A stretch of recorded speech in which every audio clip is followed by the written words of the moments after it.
የምንነጋገረው? ስለ ሁሉም ነገር መነጋገር አለብን። አውርተን የምንቀይረው ነገር አለ? ተይኔ ጨረቃ፣ እንደዚህ አትሁኝ።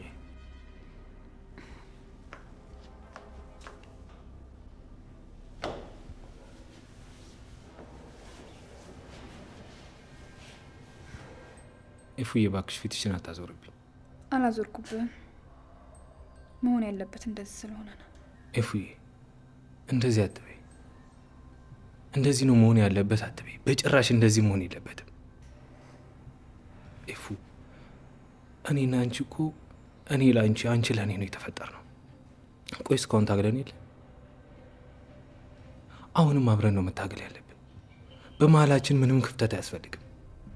አይ እኔ እናንተ ከራሴ በላይ የማምነው አንተን ነው።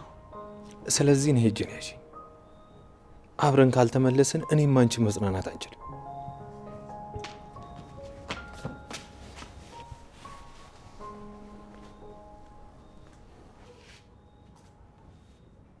ደስታችን ለመመለስ ብዙ ጊዜ አይፈጅብንም።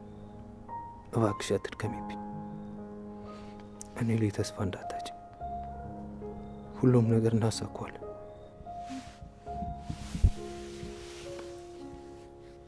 ገዳዩን እንዴትም አድርገህ ታመጣልኛለህ? ለዛውም ሬሳውን ነው እየጎተትኩ ማመጣልሽ። የመጀመሪያዬን ልጄን እኮ ነው የነጠቁኝ፣ ህይወቴን። ሰላም ጤና ይስጥልኝ ውድ የሐረግ ድራማ ቤተሰቦች እንዴት ናችሁልኝ? እንግዲህ ሐረግ ድራማ ምዕራፍ 2 ክፍል 137 ጀምሮላችኋል። እንግዲህ ሰሞኑን ማስታወቂያ ሲሰሩልን ነበረ ሐረግ በቅርቡ ይጀምራን እያሉ። እናም እንግዲህ በቃላቸው መሰረት ምዕራፍ 2 በክፍል 137 መተውልናል። እንግዲህ በአዲስ ወይም ደግሞ የመጀመሪያው ክፍል ተለቋል።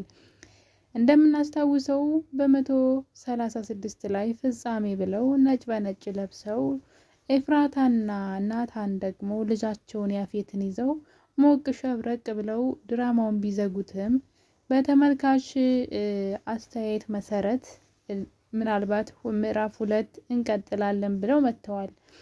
ነገር ግን በምዕራፍ 2 በጣም ብዙ የምንጠብቃቸው ተዋናዮች የሉም። እንግዲህ አንዳንድ ነገሮች እንደነበሩ ናቸው። ሉሊት እንግዲህ የኛ እብድ ማለት ነው። እብደት እኔ በጣም የገረመኝ ነገር ሰው አብዶም እንደዚህ ያምራል እንዴ? ብቻ እብደት ውበት ሲኖረው ሉሊትን መስሎ አየሁት። ሌላው ደግሞ እንግዲህ ያፌት የለም። የድራማው ድምቀት ያፌት የለም። አስቡት። እናም የኔ ቤተሰቦች እንግዲህ በክፍል 1 እንበለው ወይም ደግሞ በክፍል 137 በአዲሱ ዙር ማለት ነው። ሰሞኑን እንግዲህ እንዳየነው ከሆነ ኤፍራታ ጥቁር ለብሳ መቃብር ቦታ ላይ ሆና በተደጋጋሚ እያየናት ነበረ። ነገሩ እንግዲህ ወዲህ ነው። ኤፍራታ ልጇ ሞቶባታል። ይሄን ነገር እንዴት ታያችሁት? ማለት አግባብ ነው? የኤፍራታና የናታን ልጅ መሞቱ አግባብ ነው ትላላችሁ? ትንሽ ግራ ያጋባል። ምን ሊያሳዩን ምን ጉድ ሊያሳዩን እንደሆነ ባናውቅም ግን ማን እንደገደለባቸው ባይታወቅም የናታንና የኤፉዬ ልጃቸው ሞቶባቸዋል፣ ተገሎባቸዋል። ሞቶ ታሞ ምናምን ሳይሆን እንግዲህ በጥላት ነው የተገደለባቸው እና ይሄ በጣም የሚያም ነገር ነው። ኤፍራታ ደግሞ ለብዙ ጊዜ በጸጸትና በልቅሶ ጥቁር ለብሳ ነው ያለችው። እናቷ እንኳን ጥቁር ልብሱን አውልቃ ነጭ ለብሳ፣ ባልየውም እንደዛው። ነገር ግን እሷ አሁንም ጥቁር እንደለበሰች ናት። ልቧ እንደተሰበረ ነው እና ልጅን ያክል ነገር። እኔ ግን ምዕራፍ 1ን ወድጀው ነበር ለዚህ ማለት ነው። ለምን ፍጻሜያቸው በልጅ ተባርከው ልጃቸውን ይዘው ፍጻሜያቸው አምሮ ነበረ። ነገር ግን በምዕራፍ 2 ግን ያየነው ኤፍራታ ልጇን አታለች። ያው ብዙ ጊዜ ስቃዩ የእናት ስለሆነ ነው እንጂ ናታንም አልቷል። ነገሩ ብቻ ግራ ያጋባል። ብቻ አንዳንድ አዳዲስ ድራማ ተዋናዮች ድራማው ላይም ገብተዋል። እነ ቤዛ የሉም። እንግዲህ ድራማው ላይ እንደሰማነው ከሆነ እነ ቤዛ ወደ ውጭ ተሳፍረዋል እየተባለ ነው። ያ ማለት ድራማው ላይ አይሳተፉም። በጣም ብዙ ሰው ከድራማው ላይ ተቀንሷል። በተለይ ዋና የምንላቸው ያፌት አንደኛው ነው። ቤዛ ዋናዋ ናት። ሌላኛው ደግሞ የኤፍራታ ቤተሰቦች የአባቷ ቤተሰቦች እንዴት እንደተገናኙ እሱም መታወቅ ነበረበት። እነሱም እንግዲህ የሉም። እና ብቻ የተወሰኑ ሰዎች ናቸው ያሉት። እብዶቹ ብቻ ናቸው የቀሩት። አንደኛዋ እንግዲህ ፂ ነች። ፂ አሁንም እንዳበደች እና እንደውም ጸባይዋ በጣም የሚያስጠላ ሆኖ ነው ያለችው። በነገራችን ላይ ናታን ያገተው ሰው አለ። ናታን ያጎተው ሰው ቢንያምን ይሆን ያፌትን አላውቅም፣ ብቻ አግቶ እያሰቃየው ያለ ሰው አለ። እኔ ግን ያፌት እንደሞተ ነበር የምናውቀው አይደል? ድራማው ላይ ያፌት ብቻም ሳይሆን ቢኒም እንደሞተ ነው የምናውቀው። ነገር ግን እዚህ ድራማ ላይ ግን አሁን በምዕራፍ 2 ግን ቢኒ ወይም ደግሞ ያፌት አልሞቱም። ከሁለት አንዳቸው። ናታን አግቶ እያሰቃየው ያለ ሰው አለ። እንዳይሞትም እንዳይድንም አድርገህ አሰቃየው፣ መድኃኒቱን ስጠው ለቁስሉ፣ ከዛ ውጭ ግን በደንብ እንዲሰቃይ ይፈልጋለሁ ሲል ሰምቻለሁ። ናታን እንግዲህ ያ ማለት ከሁለት አንዳቸው ይኖራሉ። መኖር ያለበት ግን ያፌት ነው። እውነቴን ነው የምላችሁ። ቢኒያም እንኳ አይጠቅምም። ለምን ክህደትን ነው የፈጸመው። አስቡት፣ ክህደት በጓደኛው ላይ ክህደት ነው የፈጸመውና ምንም ትርጉም አይሰጥም። ያፌት ግን ቢኖር መሰቃየት አለበት ብዬ አስባለሁ። ከሰራው ግፍና መጥፎ ስራዎቿን ግን በቀላሉ ሞት ይገባዋል ብዬ አይደለም። ነገር ግን ከሁለት አንዳቸው እንዳሉ ግን እርግጠኛ ነኝ። ብቻ አንድ ቀን እውነቱ መታወቁ አይቀርም። በዚህ አጋጣሚ ደግሞ ገኒ ምን ስትል ሰማዋት? እንግዲህ ፂ እንደዚህ በመሆኗ ምክንያት ያንን ሰይጣን እኮ እስካሁን ድረስ አልረሳችሁም አለች። አቤል ደግሞ እጥር አለው እንድትረሳው አድርጋለሁ እያለ ነው። ያ ማለት የሞተን ሰው መቼም ያ ሰይጣን ተብሎ አይጠራም አይደለም።